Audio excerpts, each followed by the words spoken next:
Peningkatan jumlah tuntutan palsu di Perkeso disifatkan berpunca daripada sistem keselamatan sosial yang tidak mempunyai plan jangka masa panjang seperti pencen. Ketua Eksekutif Perkeso, Datuk Seri Dr. Muhammad Azman Aziz Mohamad berkata, ada pencarum mengambil kesempatan itu kerana ketika ini negara tidak mempunyai skim keselamatan sosial untuk mereka yang sudah bersara bagi meneruskan kehidupan pada masa akan datang. Katanya, ketika ini kebanyakan pencarum hanya mempunyai simpanan wang dalam kumpulan wang simpanan pekerja KWSP selepas bersara.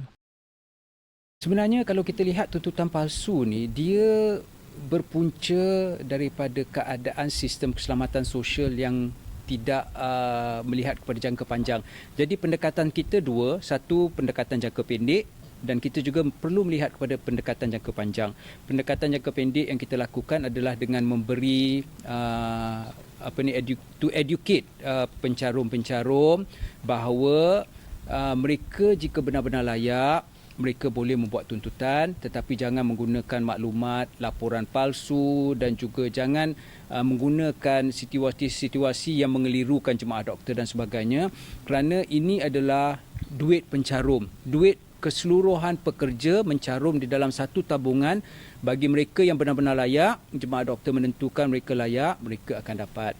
Tetapi ada di antara mereka yang menggunakan kesempatan kerana mereka tidak mempunyai pencen tua, ataupun kita ni di Malaysia kita tidak ada satu skim keselamatan sosial untuk mereka yang bersara.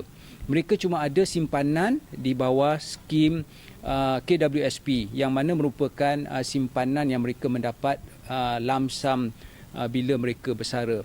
Jadi skim untuk pencen warga tua masih belum dilaksanakan sepenuhnya. Jadi atas dasar itu, kalau kita melihat pendekatan jangka panjang, kita perlu melihat kepada bagaimana kita dapat mengadakan pencen warga tua, yang mana pencen ilat Perkeso ni bukan dijadikan sandaran sebagai safety net untuk mereka selepas bersara.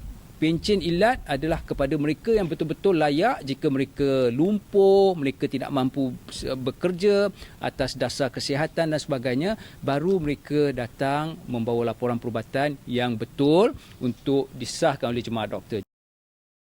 Beliau berkata demikian ketika ditemui semasa melakukan lawatan korporat ke Sri Pentas Bandar Utama pada Selasa. Yang turut hadir ialah Pengerusi Kumpulan Media Prima Datuk Seri Dr. Syed Hussein Syed Al-Junaid, Ketua Pegawai Pengerusi Media Prima Omnia Datuk Muhammad Effendi Umar dan Pengarang Urusan Kumpulan The New Straits Times Press, merangkap Pengarang Kumpulan Berita Harian Datuk Ahmad Zaini Kamaruzaman. Tujuan lawatan Perkeso adalah untuk meningkatkan jalanan kerjasama bersama media dalam menyampaikan maklumat kepada pencarum mengenai faedah dan tuntutan yang disediakan.